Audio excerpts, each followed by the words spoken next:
Part 2. This is a continuation of the story. The link to the first part is in the description of this video. Enjoy watching. Nain was dressed as usual, all in black from her bootcut jeans to her t-shirt that had a fun design on it. She wore black sunglasses and her signature black Harley hat, looking like she stepped out of a classic rock song. The ride was a poker run put on by another HOG chapter with 5 stops and a barbecue at the final stop. I didn't get a good hand at all, not even a pair. When I found Tina and Nain at the final stop, they were both grinning from ear to ear. "You guys want to grab a bite to eat?" I asked. They looked at each other and started laughing. Am I missing something? We got a straight flush, queen high. Tina beamed. Look at Nain. The payout is around $250. They began holding hands and jumping up and down, especially Tina. They had won and gloated about it the entire time at lunch. They even discussed a new outfit complete with shoes and accessories. I didn't win any of the door prizes. "Steve, would you mind if I took Tina shopping on Sunday for a couple of hours?" Nain asked, and Tina's eyes lit up wider than I'd seen in months.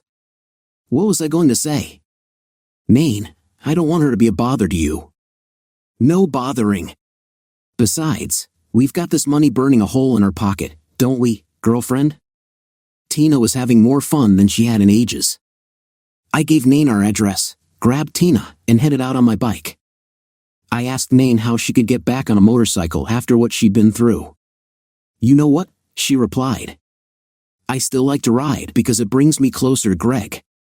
"Dad, that makes no sense," Tina exclaimed. "You still have all those stuffed animals Mom gave you. When you look at them and hold them, do you think of Mom?" Tina asked. This time, Nain took a moment to respond. "It's just like riding my bike.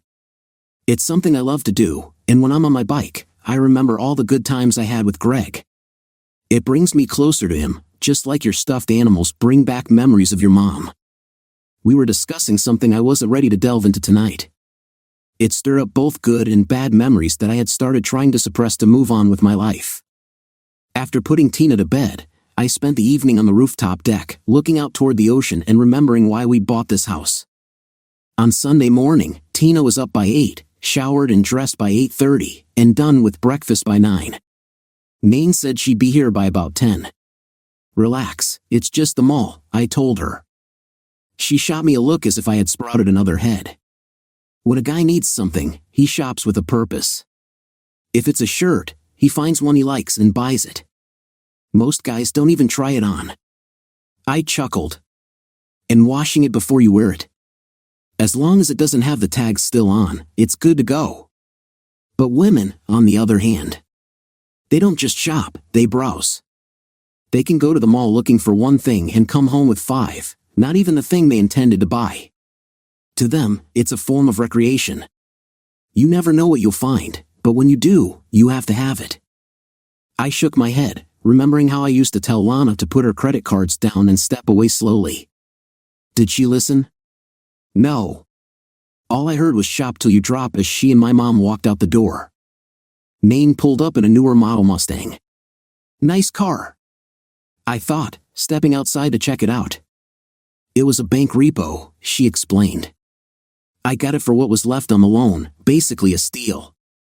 I'm glad it's an automatic. I wouldn't be able to handle a stick with my leg." Tina was already bouncing with excitement. "We won't be too long unless we find something we really like. Then you might need to send out a search party." I slipped Nain some cash to make sure they wouldn't run short. Just 2 minutes later, they were off, and I started working on the new bathroom floor. I hated tiling in confined spaces because of all the intricate cuts. Halfway through, I heard laughter. 2 women, or 1 woman and 1 girl, returned from the mall, beaming. "Dad, it was so cool. Everything was on sale," Tina exclaimed, showing me her bags of clothes. "I can't believe how much stuff I got." I glanced at Nain, who just shrugged.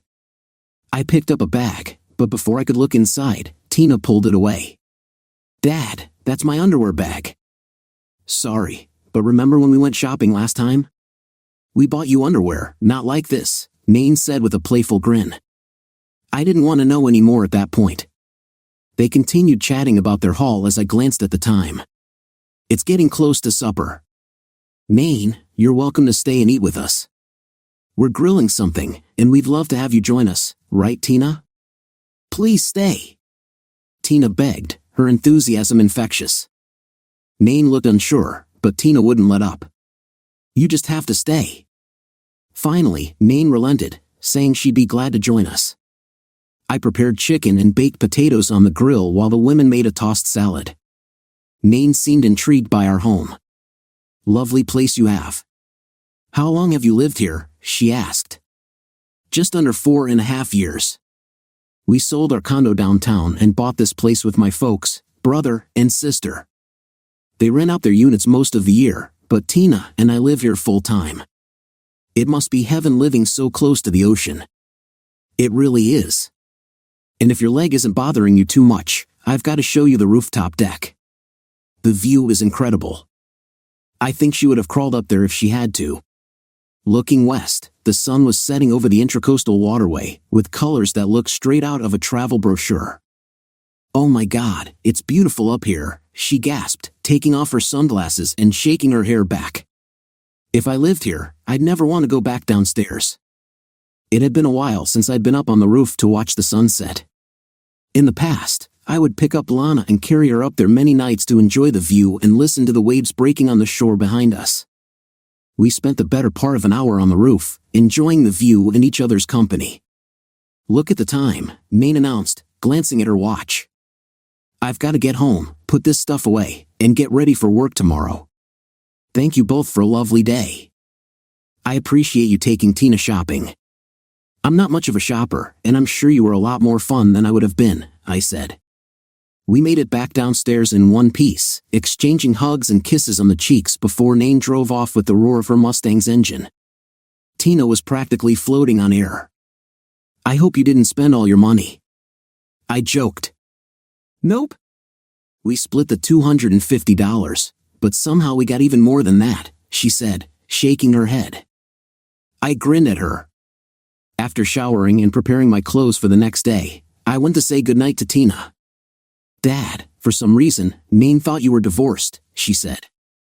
I explained about my late wife, and Tina added, she said she was sorry for your loss. She knows how it feels to lose someone you love. Did it make you uncomfortable to share that with a stranger? I asked. Dad, Maine isn't a stranger. She's my friend. What could I say?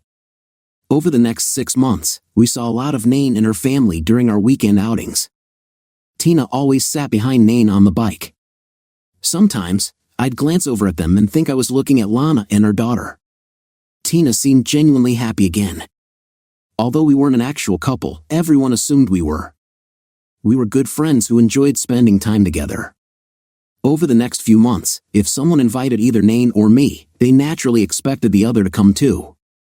Maine joined us for barbecues, and one night after a ride, she invited us to her cute 3-bedroom house in a gated community in Orange Park, which she and her husband had purchased just before the accident. She didn't talk much about him or herself, but she and Tina became very close. I suspected Tina knew more than she let on. It was 92 degrees when our ride ended at the dealership, and my legs felt like they were cooking while sitting on my bike at every stoplight. I was eager to change into light shorts and sandals. Maine, with Tina behind her, followed me back home. As we pulled into the driveway, I saw Tommy and his family were already there. He didn't rent out his unit during the summer, so introductions were made, and we enjoyed cold brews and sodas on the back deck in the shade. Maine, if you want to get out of those heavy jeans, I'm sure I can find you a pair of shorts, Ruth, Tommy's wife, offered. I'm fine, Maine replied, taking off her riding boots and slipping on sandals. Come on, Maine, I urged. Put on some shorts, and we'll head to the beach to cool off in the water. At that moment, I felt a gentle pinch on my arm as Maine declined my offer. Tina met my eyes and mouthed the word no. Hey, Tina, why don't you help me take something out for the grill? I suggested. We'll be back in a minute. Bring out a few refills when you come back. Tommy called out. As we walked inside, Tina whispered, Dad, she's self-conscious about the scars on her right leg and doesn't want anyone to see them. That's why she never wears shorts. They can't be that bad, I said. They're pretty big and kind of noticeable, she replied. I've seen them. They're not painful, but she has a hard time bending her leg. I think she's more frustrated than anything else. And being a woman, well, you can figure that one out. That's crazy. She's beautiful. So what if she has a few scars? No one's perfect. You should tell her that. I'm not going there, Tina said. Nain was about 5 feet 8 inches in her stocking feet and probably weighed around 130. It was hard to judge since she never wore anything form-fitting. Her black t-shirts were loose, and her jeans weren't the trendy type. Most of the time, she wore a black Harley hat that covered her long, jet black hair, which she always kept in a ponytail. She couldn't have been much older than 28, though I never asked. She was attractive in her own way, not a runway model, but definitely easy on the eyes. I found myself looking at her more often lately, almost studying her. The only reason I hadn't thought of her in a romantic way before was that everything about her seemed to signal back off. More than one guy in our group had gotten his pride bruised trying to flirt with her. He tried to hit on her. I came back with 3 more Coronas and a menu that everyone seemed to enjoy, especially since I was cooking. Dinner was nice and laid back. I opened a bottle of wine, but Nain begged off, saying wine and writing don't mix. It was starting to get dark when Nain suggested we go topside to watch the sunset.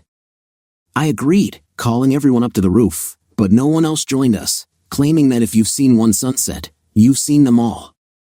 Nain had a bit of trouble climbing the stairs. I almost joked about putting in an elevator just for her, but thought better of it. On the roof deck, we settled into 2 loungers, waiting for the colors to unfold. I could sit here forever, she said, looking over at me. It's so relaxing listening to the ocean and watching one of God's marvels right in front of us. It makes me feel small in the grand scheme of things. She was right, the sunset was beautiful. As I watched her, her guard went up again. I reached over and gave her a big hug, and for the first time, she hugged me back. I considered leaning in for a kiss but hesitated, unsure of her reaction. When we released each other, she gave me a confused look. Had I overstepped, or did she want more? I felt the same confusion. There was no ride scheduled for the following weekend. She told me to call her if I felt the urge, but she'd be busy afterward. Are you dating her or is this just friends with benefits? Tommy asked when we were alone. To tell you the truth, I'm not really sure. We all hang out together. I'd like to get to know her better, but every time I try to make a move, she puts up a wall between us. One thing's for certain, she really likes Tina. Then just ask Tina what her problem is. Maybe she just doesn't like ugly men, Tommy joked. I laughed, knowing I'd stood up to my dad about my Harley. Stupid decisions like that don't count. If he had told you not to do something and you went against him, that would be something. That night, before I kissed Tina goodnight, we had a little talk. Honey, why does Nain seem put off by me? Did I offend her? I asked, genuinely puzzled. Dad, she does like you. She told me so herself. She's just a private person, Tina replied, looking away. Okay, spill it. You know something you're not telling me. I could see concern in her eyes. I promised Nain I wouldn't tell. I gave her my word. I had to let it slide. I'd never ask you to betray anyone's confidence. Just tell her if I offended her in any way, I'm sorry. Okay, sure, Dad, but I don't think that will be necessary. With a big hug and some playful tickling, we called it a night. Later, with a glass of wine in hand, I found myself on the rooftop deck again. Memories flooded my mind as I talked to my wife, seeking a little insight. Tears didn't flow, but I felt my eyes welling up. I still missed Lana terribly. No matter how far I thought I'd come, reflecting on the good times brought on a wave of sadness. I loved Lana and always would, but that night, I realized I had to move on to keep living. I wasn't closing that chapter, I was simply cherishing those memories. On Sunday, I finished the bathroom floor and began resurfacing the kitchen cupboard doors. Tina helped me sand while I handled the intricate work. The week flew by. On Thursday, I got a call from Nain. "Dad, Nain is on the phone and wants to know about this weekend," Tina shouted upstairs. I picked up the extension. "Hi, Nain. I was just thinking about you." It might have been a slight white lie, but she had crossed my mind more than a few times that week. "Are we on for Saturday?" "Hell yes," I replied enthusiastically. "I was thinking of taking a trip down a 1A to St. Augustine. We can leave here around 10 and be there in plenty of time for brunch. I know just the right restaurant." "That sounds great. Is Tina coming with us?" "She can't make it this time. My mom and dad are taking her to lunch and then for a tour of the naval base where my dad works. He arranged for her to see whatever she wants there." There was a pause. "Okay, I'll see you just before 10. Our conversation continued, but it felt like I had to pull every word from her. Later, Tina asked, "Are you going on a ride this weekend with Nain?" "Yes, Nain and I are going." "You're going to lunch with your grandparents and then on the tour." "Why can't I come with the two of you?" she asked. "I need some alone time with Nain to have a personal talk. That's all." "Dad has a girlfriend," she sang, teasingly. "I wouldn't call Nain my girlfriend, not yet." "Dad, all the new Hog members thought you two were married." "For Christ's sake, watch your language, little girl." "Dad, I'm not a little girl anymore. I know she likes you, but for the life of me, I can't understand why you don't consider her as a girlfriend." "It's complicated, that's all." "What's complicated?" "If you both like each other, you should just tell each other. Even the kids in my school move faster than the two of you." "Well, you'll be the first to know if we start dating. You two have been hanging out for the last couple of months. It seems like the only ones who don't realize it are you two. Now, what's for dinner?" On Saturday, my parents arrived just after 9 o'clock to pick up Tina. They didn't leave right away. Tina wanted to wait to say hi to Nain, and my mom and dad wanted to meet her too. My stomach was doing flip-flops as I waited for Nain to arrive. I felt nervous, changing my pants and shirt twice before she got there. By 9:30, I was staring out the window, watching for her like a love-struck teenager. Tina looked at me and shook her head in frustration. Nain finally showed up 10 minutes after 10, putting me out of my misery. Since it was her first time meeting my parents, I made introductions all around. Nain told them how pleased she was to meet them, then turned to Tina. "Sorry you can't make it today," she said, looking me in the eyes. The three of us walked downstairs, and I gave Tina a hug and kiss goodbye. Nain also hugged Tina, imparting some advice: "Have fun with your grandparents, and don't let them talk you into signing up for the Navy." After that, Tina walked back up to our place where her grandparents were waiting. With that done, Nain and I mounted our bikes and hit the road. It was a beautiful Florida morning as we rode south along the 1A, the Ocean Road. I almost lost myself in the view, remembering how it felt the first week we bought the house before Lana got sick. With the windows open, you could smell the salt air, hear the waves crashing, and think about how good it felt to be alive. A beep of Nain's horn brought me back to the present. She told me she wanted a pit stop, so we stopped at the next convenience store. "My coffee went right through me this morning," she said as she came out of the bathroom, putting her sunglasses and helmet back on. I topped off my tank, and just like the Willie Nelson song said, we were on the road again. Brunch was fabulous, though Nain gave me a hard time when I told her it was my treat. After we ate, we did the tourist thing, walking up and down St. George Street, looking in all the shops. I bought her a little trinket for her bike, and she got me a chocolate almond ice cream cone. We strolled through the historic district, checking out old houses and a few interesting bed and breakfasts. By 2 o'clock, we decided to head back north, promising that next time we'd spend the night so we wouldn't have to rush. We couldn't have been more than 20 miles from home when it happened. I was riding on the right side of the lane, with Nain about a bike length behind me on the left. The signal light was already red as we approached the intersection, and I had slowed down almost to a crawl. Just as I hit the intersection, the light turned green. A split second later, I felt a violent impact. I hadn't seen the car speeding through the intersection until it was too late. The driver must have been going at least 30 miles per hour when he hit the front wheel of my bike, destroying it and sending me into a spin. They say that in moments like this, time seems to stop or at least slow down. I didn't remember the bike being spun into the side of the car or being thrown over the trunk of the Toyota Camry. I was told I rolled about 25 feet before coming to rest on my back. The whole accident from start to finish couldn't have taken more than 10 to 20 seconds. I must have been knocked out on impact, and if not then, when I hit the pavement. All I can say is thank God I had on leathers and a helmet, and my crash bars did their job, absorbing the impact instead of my leg. The car finally stopped, along with maybe 10 others, all with phones out calling 911. I was stunned, not quite sure what had just happened, but I knew I wasn't dead or too badly hurt. At least, I hoped that was the case. Loud shouting surrounded me, and the young driver kept saying how sorry he was. People were telling me not to move in case I had internal injuries, but after checking my legs and arms, I knew they were intact. Maine! I screamed as the first squad car arrived, sirens blaring in the distance. I could hear sirens in the distance, but right now I had other things on my mind, specifically whether Nain had also been hit. One of the patrol officers was trying to keep the onlookers back when I finally spotted her out of the corner of my eye. She slipped under his arm and was by my side a moment later, tears streaming down her face. We locked eyes, saying nothing, until she wrapped her arms around me and whispered, "I thought you were dead." "Only the good die young," I replied, trying to make a joke to lighten the moment, even though I could tell it was traumatic for her.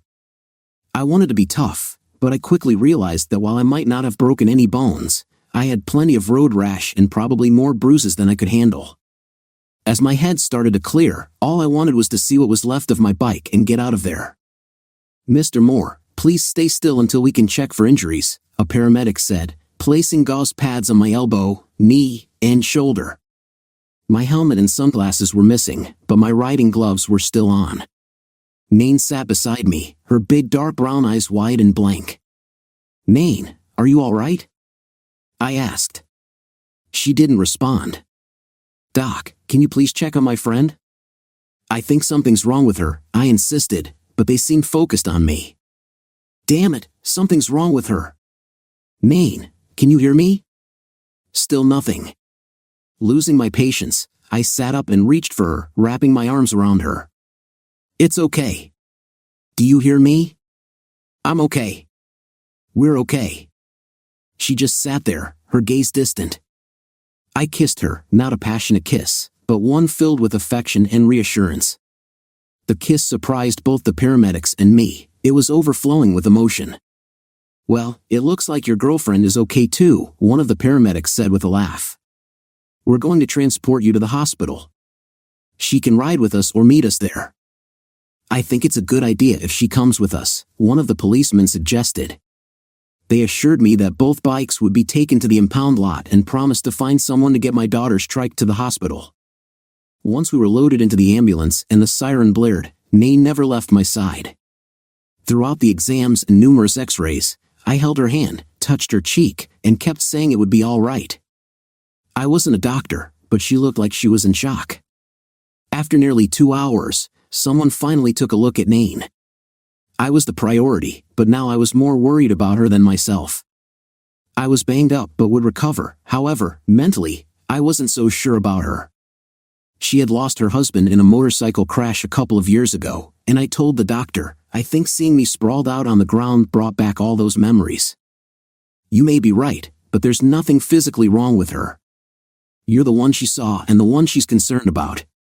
Keep giving her assurances that you're okay. As soon as her brain understands, it should help bring her back. If that doesn't work, there are other specialists for those kinds of issues." Almost 6 hours after being admitted, I was released after giving my statement to the police and finding out where to pick up my bike the following week.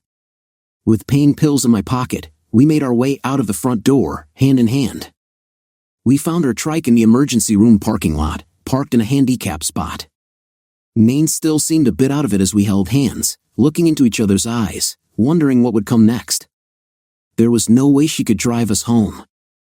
I found her keys and helmet in the trunk of her bike. Where my helmet ended up was anyone's guess. I helped her into the rear seat with her helmet on, then climbed aboard and gave myself a crash course in the workings of her Harley trike. After 2 tries, I finally got us situated, and we headed up a 1A towards Jacksonville and home. More than once, I felt her wrap her arms around me. Normally, I would have turned around and said something or smiled at her, but after the day we'd had, I was just grateful to be in one piece and heading home. I considered warning Tina or maybe calling Tommy, but I had my hands full, and what would I even say?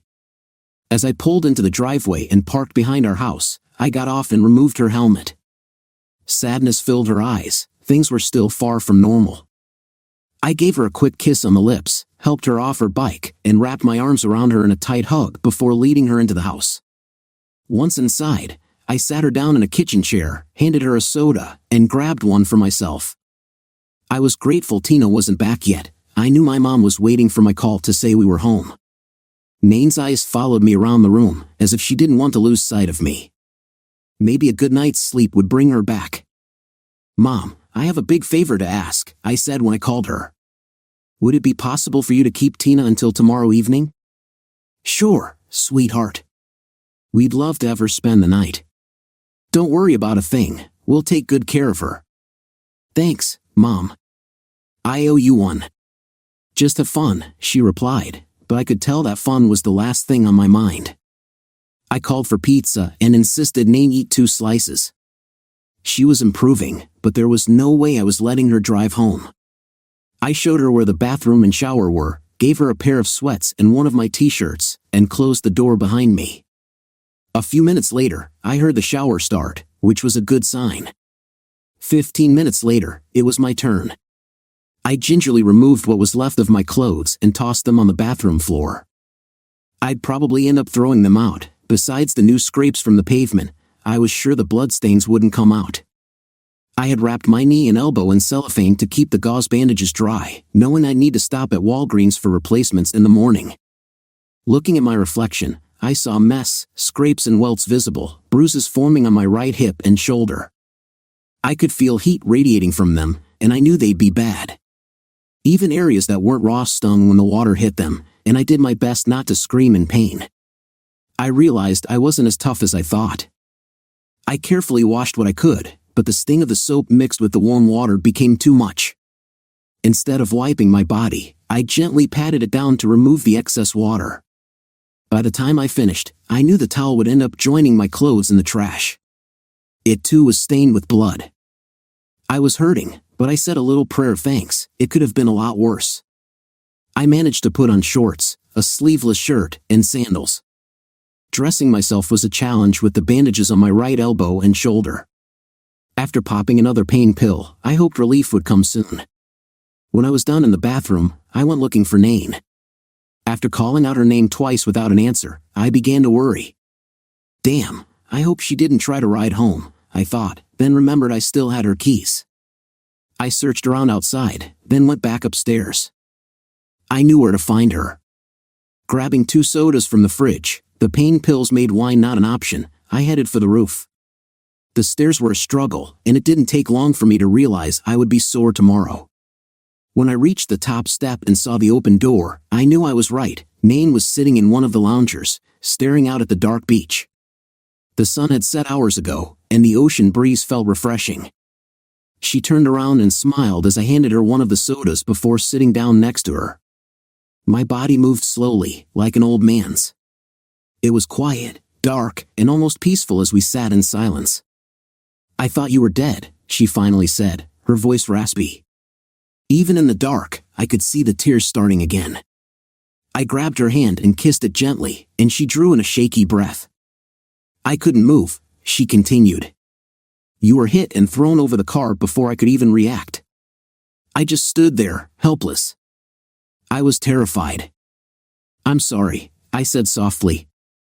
"I knew you were there, but everything happened so fast. I heard people screaming, and I just wanted to get to you." She looked at me, her expression a mix of relief and lingering fear. "When I heard someone say not to move you, I knew you weren't dead, but I was still scared to look. I just wanted to scream, shout, laugh, anything, but I couldn't. Then I saw you were alive and prayed that this wasn't some cruel trick." I reached over and wiped the tears from her cheeks, giving her a gentle kiss. "I'm fine, just a little banged up." "Maybe, but I'm fine nevertheless. I'm just glad I was wearing a helmet and heavy gloves. It could have been much worse," I said, trying to reassure her. "Steve, you have no idea how much worse it could have been," she exclaimed, her voice rising. "You could have died." How could I have explained that to Tina? She would have lost both her parents, and it would have been my fault. Your fault? Nain, I don't understand. I was there, and I did nothing. Just like last time when Greg died. I stood there and did nothing. Listen to me, I said, gently taking her face in my hands. There was nothing you could have done to prevent what happened. That kid was in too big a hurry and made a terrible mistake. I'm just glad I was far enough ahead of you, otherwise, you could have been hit too. I kissed her again, putting more feeling into it this time. We're both fine, and in a couple of weeks, this will just be another bad memory. This time, she kissed me back. It was well past midnight when we finally made our way down from the roof and back into my place. I debated about where we would sleep, but she made that decision for me. I gave her a new toothbrush I had gotten from the dentist a month ago, and after we both freshened up, she led me to my bed. No, we didn't go any further. Honestly, I wasn't sure I could, given the pain and the medication. What we did was share soft kisses, then drift off to sleep in each other's arms. The pain woke me from a deep sleep just after 9. I carefully untangled myself from Nain, which took about 10 minutes. I dragged myself out of bed and into the bathroom, took 2 more pain pills, and washed them down with a tall glass of water. After a quick rinse with mouthwash, I settled back into bed beside Nain. Curious, I noticed she was wearing my t-shirt and some panties. The sweatpants were gone, and I thought about lifting the covers to see her leg but decided against it. If she wanted to show me, she would. Next thing I knew, I was asleep again. I was slowly coming out of a semi-drug-induced sleep when, through slitted eyes, I saw Nain looking at me. "How are you feeling?" she asked.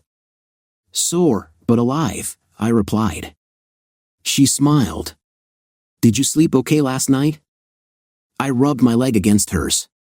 "You snore, you know that?" She playfully pushed me. "I don't snore." Maybe it was the pain pills. "Yeah, right." "Tell me another one," I said, grinning. I was going to tickle her, but, considering everything that had happened, I backed off and leaned in for a soft kiss.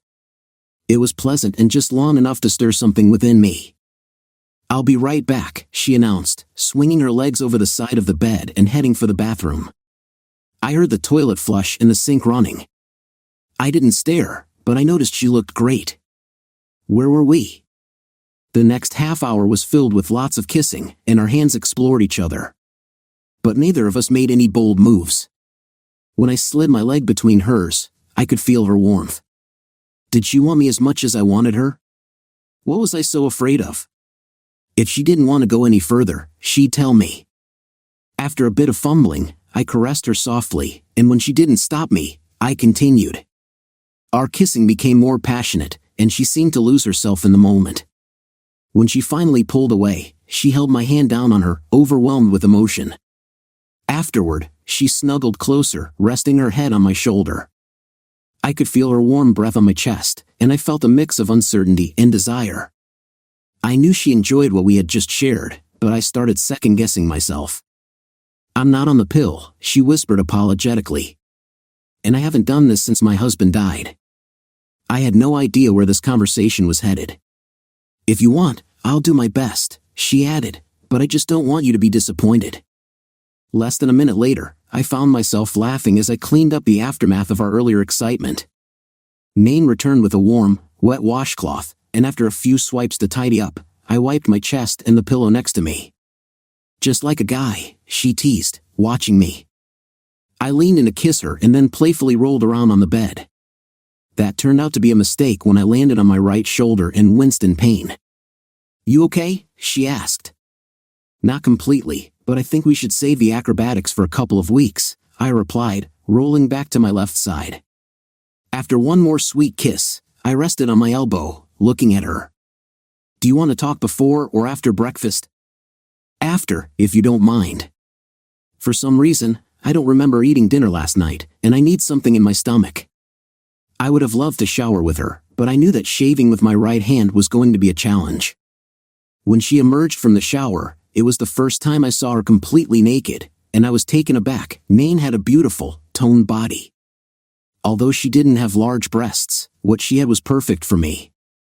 I noticed the scars scattered across her body, especially the long pink ones on her right leg, evidence of extensive work done there. They were reminders of her past, but they didn't take away from her beauty. I pulled her wet body into my arms and kissed her, feeling grateful for her presence and acceptance. "Food first," she said, playfully pushing me toward the shower as she wrapped her long hair in a towel. My morning shower was no easier than the one the night before. I decided to skip the plastic wrap for my bandages, knowing they would get wet anyway. I still hurt, but the pain pills helped a bit. With no motorcycles for me today, we took my car and passed on Denny's due to the crowds. Instead, I found a small diner a couple of miles down the beach that was busy but not overflowing. The coffee was good, and the bacon and buttermilk pancakes were amazing. I called it quits after 5 pancakes, 2 eggs, and 4 strips of bacon, while Nain barely made a dent in her meal. As I washed down my meal with another cup of coffee, she reached across the table for my hands. "Okay, then. Where do we go from here? Back to my place?" I suggested, but the look she gave me made me rethink. "Seriously, where do we go from here?" "Well, since I can assume we're now officially boyfriend and girlfriend, we can talk about what we each want and what turns us on or off." "But there's another issue," she said, her tone shifting. "I don't want to discuss it here." "No problem. I'm done, and if I drink any more coffee, I might float away. Let's head back to my place and talk. Tommy will probably be bringing Tina back after lunch, so we've got about 2 hours." We held hands on the way back, sharing comfortable silence. Once inside, Nain gave me a big kiss before we settled on the couch. "Steve, I don't know how to say this easily, so I'll just be direct. I probably won't be able to have kids," she said, pausing to gauge my reaction. "The doctor said that because of the accident, I may have difficulty conceiving. They mentioned in vitro fertilization if I ever want to try, but that seems so clinical to me. Since Greg died, I haven't even thought about marrying or having kids with anyone. So if you're looking for a lot of kids, I'm not your girl." "Nain," I replied, "I'm not looking for a lot of kids. 1 more would be nice, but it's not a deal breaker for me. I already have Tina, and we could always consider adoption if we wanted another." She nodded but then added, "Because of my leg, skiing and hiking are out. I can dance, but there's a lot I can't do anymore. My leg will never be what it once was." She hung her head, and I could see the weight of her words. And it's not the most beautiful thing to look at either. She was laying everything out, almost as if waiting for me to declare a deal breaker. I took her hands and said, "None of this is a deal breaker for me. Also, I keep in touch with Greg's parents. I probably always will. I'm their only link to their dead son," Nain said, tearing up again. "I still see and talk to Lana's parents, and Tina has a great relationship with them. I would never come between you and them. I'm just not that kind of person. As for skiing, hiking, dancing, those don't matter much to me. It's you I'm looking forward to getting to know better. I know a little about you, but I want to know so much more. Heck, Tina probably knows more about you than I do." "You're right," Nain admitted. "We've had some pretty intimate conversations about you. She understands you better than you might realize. But one thing I learned is that you're her whole world right now. I don't think she could be any closer to you if she tried. I thought I knew that, but it's nice to hear it from someone else. Tina thinks the world of you and has scolded me more than once for not making a move. Why didn't you? I guess I just wasn't ready to move on yet. Lana wasn't just my wife, she was my best friend. When she got sick, we fought together. When she died, it felt like a part of me died too. Wanting to know you better gave me the strength to move forward. Lana will always be in my heart, but I want more than memories now. I want a real person, someone I can touch, someone I can love. I want my life back, like every other guy. I want someone to share my life with. I thought you wanted to just be friends, and I wasn't even sure you'd want me, but here we are. I'm ready to take the next step with you."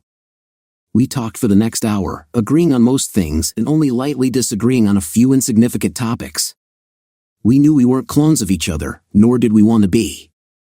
Oh my God, I suddenly exclaimed, looking at my watch. Tommy is going to be here soon. I need to get dressed. Steve, you are dressed. No, I need to put on long pants and a long-sleeve shirt. I don't want my parents, especially my dad, to find out about the accident. Steve, you're not a little kid. You don't know my dad. Tommy asked where my bike was, and I told him I was having some work done on it. Tina gave me a hug and then kept her eyes on Nain, probably looking for any change in how we were acting toward each other. When Tommy and his group left, Tina sat down in a kitchen chair and looked directly at me. Okay, what happened? And where's your bike? Don't even try to tell me it's being worked on, she said, her sharp mind catching on. It just needed a little work on the front end, that's all. On Sunday. You're not talking to Uncle Tommy. Tell her, Steve. Nain urged, moving closer. Okay, but don't worry, it was nothing. I had a little accident yesterday. Before I could explain more, I was peppered with a million questions, mostly about how I was doing. I'm fine, just a couple of scrapes and bruises. Against my wishes, Nain told Tina the whole story of the hospital visit. Tina listened intently, focusing on one detail. Wait a minute. Nain, you spent the night? Nain looked at me, then said, I did, but we slept in separate beds. I'm not a kid anymore. She smiled. So does this mean you two are officially a couple? Tina asked, beaming. Nain looked at me for confirmation, and I nodded. I guess we are, she told Tina. Way to go, girl. Tina exclaimed, giving Nain a high five. Wait until I tell Grandma. She's been so worried that Dad would never find someone again. Now she won't have to worry anymore, it'll be our job. Tina and Nain chatted excitedly for the next hour. Nain stayed for dinner, but eventually announced her departure. I hate to spoil this wonderful evening, but I have to get home. I've got work tomorrow, and it's been a stressful couple of days. The kiss she gave was just as sweet as the ones we'd shared last night. I'll walk you out, I offered. She hugged Tina goodbye, and I walked her to her bike. I kissed her again and told her to go slow and be careful. Call me when you get home, okay? Don't worry, I will. I just found you. I spent the next hour answering Tina's questions about how I really felt, which became moot when I asked her to help me change my dressings. My knee hurt, but it was nothing compared to the throbbing pain in my shoulder, which had turned an ugly purple-greenish black. It was time for another pill. I put a few old towels on the bed to catch any blood seeping through the gauze pads. Just as I settled in, my phone rang. Miss me? Nain asked. Why don't you come back, and we can, talk. So that's what you call it now? I replied, amused. How are we going to get to know each other without talking? Steve, one thing we didn't talk about, but I think it goes without saying, we're exclusive, right? No others? I nodded softly. You won't know unless you ask. After this weekend, I just had to be sure. We've probably been exclusive for, the last 6 months? And like I said, according to Tina, everyone knew that except us.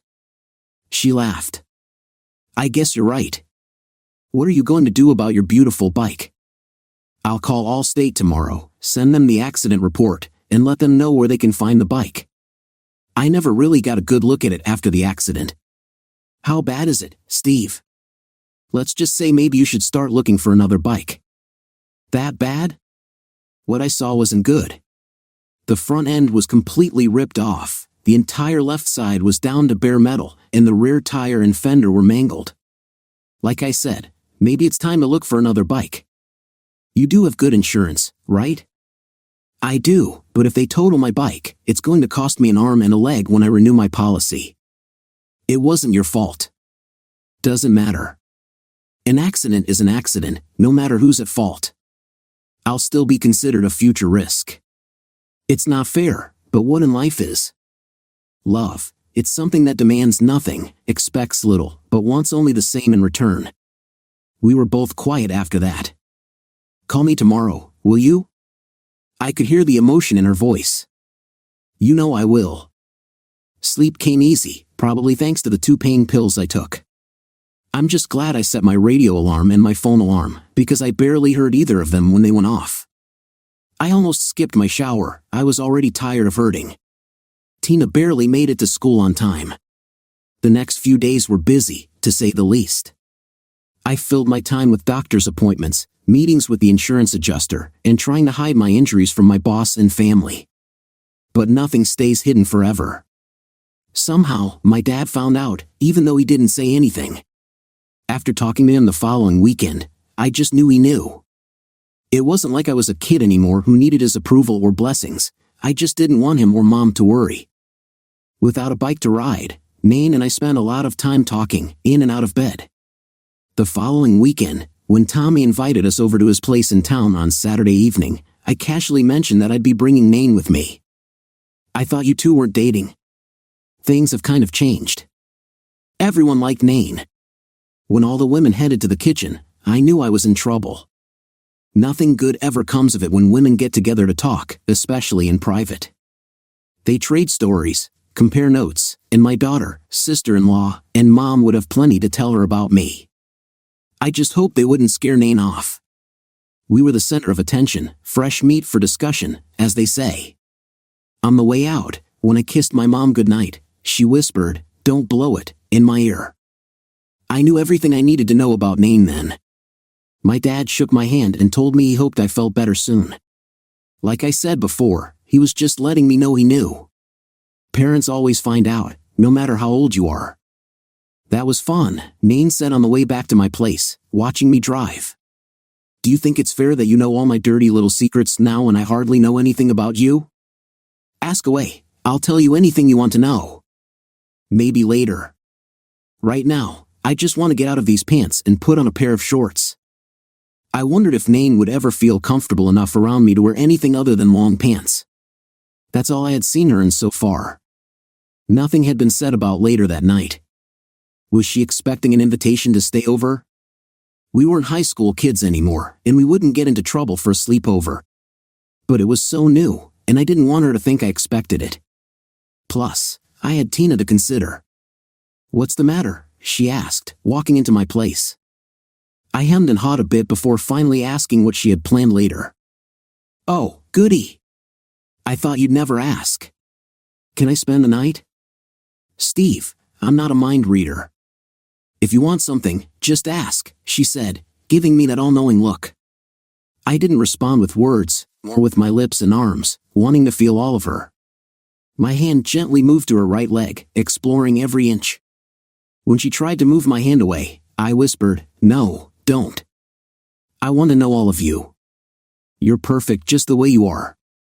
With that, the passion between us ignited. An hour later, I lay next to her, hoping Tina hadn't heard us. Nain did her best to muffle her pleasure, but I wouldn't be surprised if even the neighbors heard. I was just glad I picked up a 12-pack of condoms earlier in the week. I still wasn't as mobile as I would have liked, and it hurt like hell to put any weight on my knees, but we figured it out, and our first time was unforgettable. Why did you use a condom? Nain asked. Are you afraid of catching something? I just don't think it's a good time for you to get pregnant right now. Steve, were you even listening to me last time? It would take an act of God for me to get pregnant. Look, my dad got my mom pregnant when they thought it wasn't even possible anymore. And my brother? He practically got Ruth pregnant by just walking past her. The men in my family are baby makers, no question. And I don't think you want a little one right now, do you? That's exactly what I mean, I replied. You make judgments without talking to me first. She tried to look angry. You want a baby? I asked. I didn't say that either. We need to talk about everything that concerns the two of us. She was right. I wouldn't make that mistake again. I glanced at the clock, realizing we still had time for one more round. For a brief second, I thought of Lana. The afterglow and the kisses I shared with Nain reminded me of the great times I'd had with her. Guilt washed over me. A penny for your thoughts, Nain said, smiling and licking my lips before giving me one of the most incredible kisses I'd ever experienced. You sure know how to push my buttons, she sighed. Maine, don't get mad, but I have a personal question. I hesitated. Ask away. After what we've just done, I doubt there's much left between us that's personal. Please don't take this the wrong way, I started nervously. When you're with me, do you ever, think about Greg? Already cheating on me in your mind with your dead wife, huh? She was looking sternly at me, and I immediately thought I'd really blown it this time. Relax. I'm just surprised I didn't shout out Greg's name the last time I climaxed. Then you're not angry, Steve? Look, we both have a past, and it includes two of the most fantastic people who ever walked this earth. They were taken from us, or we'd still be with them. I think about Greg every day, and I know he'd want me to be happy. I'm guessing the same goes for you and Lana.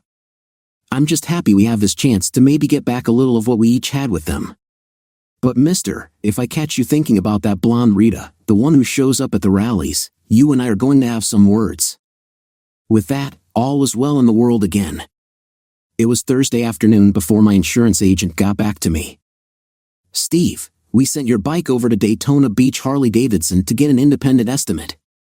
Our adjuster already gave us his figure, but we just needed a second opinion. Well, what's the damage? You're not going to like it, but we've decided to total the bike.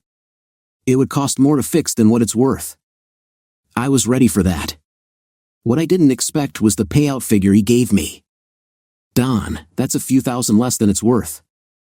The bike doesn't even have 5,000 miles on it, and it cost over $32,000 to build. But Steve, you didn't pay $32,000 for it. That doesn't matter. We're talking about what it's worth. The bike's worth at least $30,000. I paid $25,000 plus, and you're offering me $22,000? If I get a lawyer and fight it, you'll end up spending more than $4,000 before it's all said and done. Let's split the difference. Give me $23,000 and a little something extra, and we'll call it even. I'm going to buy another bike, and you'll get that policy. He was still a bit quiet. Look, I'll even give you a shot at my beach house. If your price is good, you'll get the house, which will more than make up for anything with the bike. Deal? I knew he had more flexibility than he was letting on. I was in the business, just not with personal property. I'd insured the bike for $27,000 because I knew repairs would be expensive. He agreed. We started talking about the beach house. It was a good deal for him since insurance is high on any property near the ocean, even 1 block away. I had the check in my hand 3 days later and set out with my 2 girls to see what was available. You've got to buy a Harley. The only question is how much you want to pay, Maine explained as we walked into the dealership with Tina and me. I was thinking about a used one, maybe 2 years old. Everyone warned me not to go too small because I'd regret it later. They said I'd soon want to upgrade to a bigger, more expensive bike, and I'd lose out on the trade. After talking with the Harley dealership salesman, he made a suggestion. The smallest bike I'd recommend for you is a Road King. It's got a windshield, saddlebags for storage, and it's comfortable for 2. I glanced over at Tina, and she didn't seem all that happy about what I was looking at. Dad, how about this one, she said, walking over to a crimson red one with a full fairing. It's got a trunk and a nice backrest. I could ride forever on the back of this one. Maine added her opinion. Steve, you might find the radio a nice option for your rides to and from work every day. Not to mention Tina could plug in her iPod on our trips. There were a million different models and just as many options. I think the only way to figure this out is to try them all, I said. And that's what we did. We test rode every available model, from the Road King up to the Screaming Eagle Ultra. Most were new, except for the Screaming Eagle, which was usually a special order. However, it topped out at around $35,000, which was well above my budget. Used bikes, it turned out, weren't as good of a deal as I initially thought. The 1-year-old bikes were priced almost as high as the new ones, and the warranties weren't nearly as good. We spent the better part of 4 hours looking, and when I narrowed it down to 2, I decided to sleep on it. We all went out to Donato's for pizza. I was torn, my mind drifting back to the bikes. Thankfully, Maine was driving us around in her Mustang because I was still stuck in the Harley dealership. Earth to Steve! Earth to Steve! Nain called out, trying to get my attention. I'm sorry. It's just that it's a lot of money, and I want to make the right decision. They're both beautiful bikes, and I know I'd be happy with either one, but is that a good enough reason to ignore the two best-looking women in the restaurant? That snapped me out of my stupor. I still thought about the bikes, but I now had other things on my mind. Nain drove us back to the beach house, and I could tell she wasn't ready to leave for her place just yet. You want some company tonight? I leaned over, kissed her, and asked what she thought. I'm not sure. I don't have a fancy paint job or a custom radio, but I do have a few things that might interest you. While Nain was in the shower, Tina asked if Nain was more than just a girlfriend. She was getting used to having Nain around, especially on weekends, and it was becoming normal for her to wake up on Saturday or Sunday mornings to find Nain with me. I looked at Tina and tried to find an answer that would make sense for both of us. I care for her a lot, but that's a question I've been asking myself for weeks, and I'm not sure exactly how to answer it. Well, I like her, if that counts for anything. It did more than she could imagine. I found Nain in her favorite spot at my house, upstairs on the rooftop deck. I handed her a glass of wine and sat down next to her on the lounger. I love this place. It's quiet, tranquil, and so relaxing. I could spend my entire life up here, Nain said with a contented sigh. Hearing the surf breaking on the shore and feeling the sea breeze on my face brought me back to the day Lana and I first saw this place and how happy we were back then. Even when she was struggling, she still wanted to spend every available moment here. I knew how Lana felt about our rooftop refuge, and now Nain felt the same way. That night, we kissed, talked, and kissed some more. I watched her fall asleep like I had with Lana so many times before. My mind was in turmoil. I wasn't trying to replace Lana, I was moving on. Then why did I feel this way? It felt like I was somehow being unfaithful to her memory. I didn't sleep much that night, my thoughts wouldn't give me the peace I desperately needed. When Nain opened her eyes, I was there lying next to her. She wiped the corner of her mouth. Am I drooling or something? I didn't say a word, I just smiled and kissed her. You all right? Never better. You ready to do this? Nain said over breakfast. I looked over at her and nodded. Yes, I thought to myself, this decision is going to be easy. The next one will be a lot more difficult.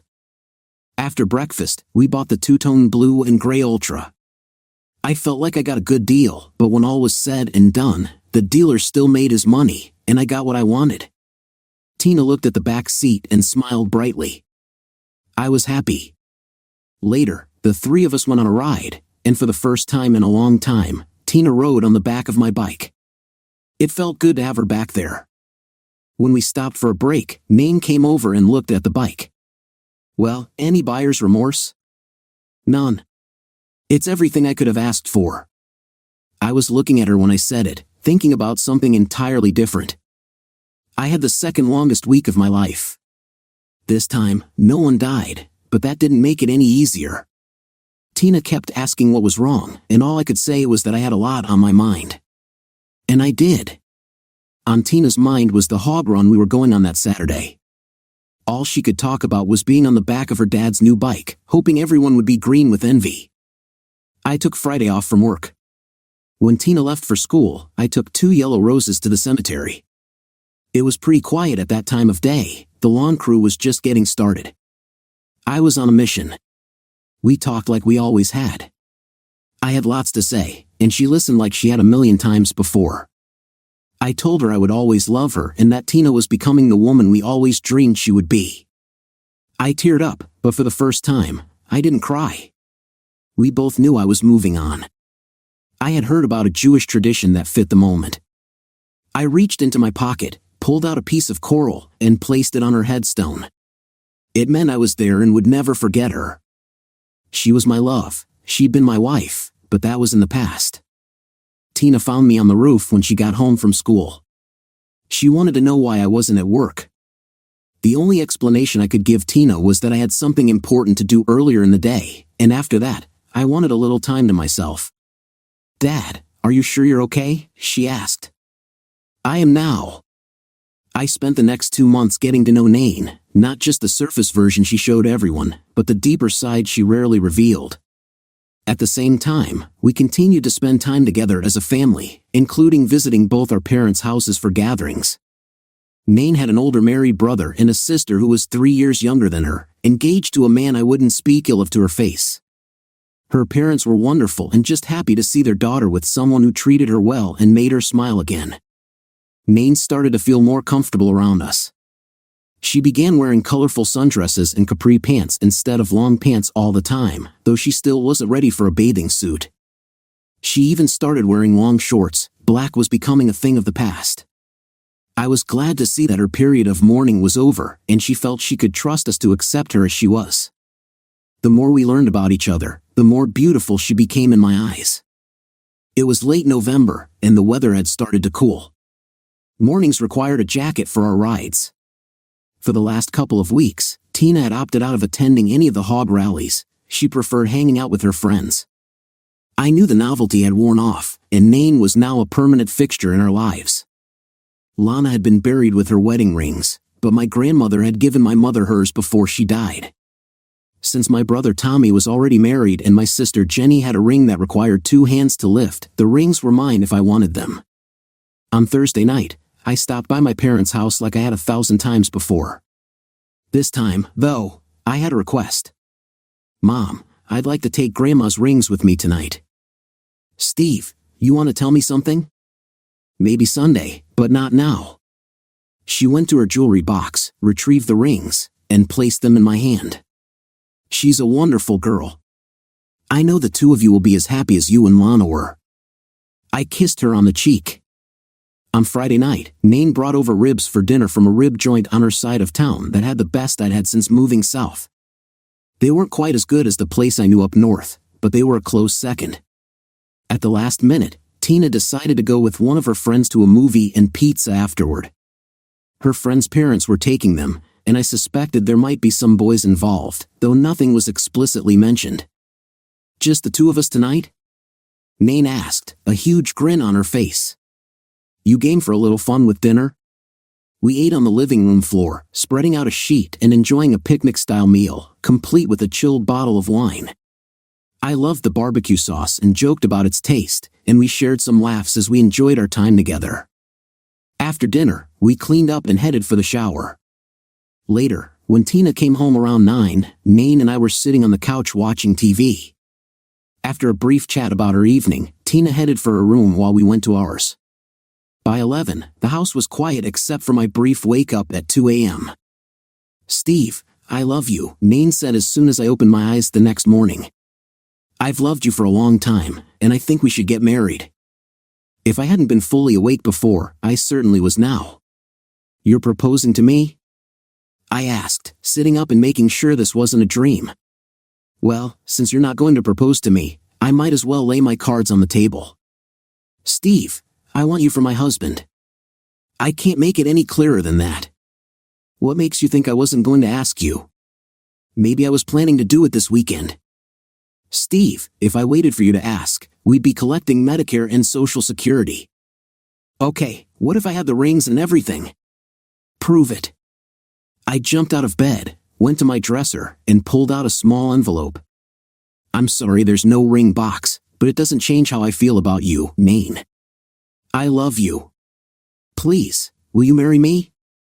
I opened her left hand and began to slip on my grandmother's engagement ring. It didn't fit perfectly, but it was the thought that counted. In shock, she looked at it, smiled, and gave me a huge kiss. "Well, what do you say?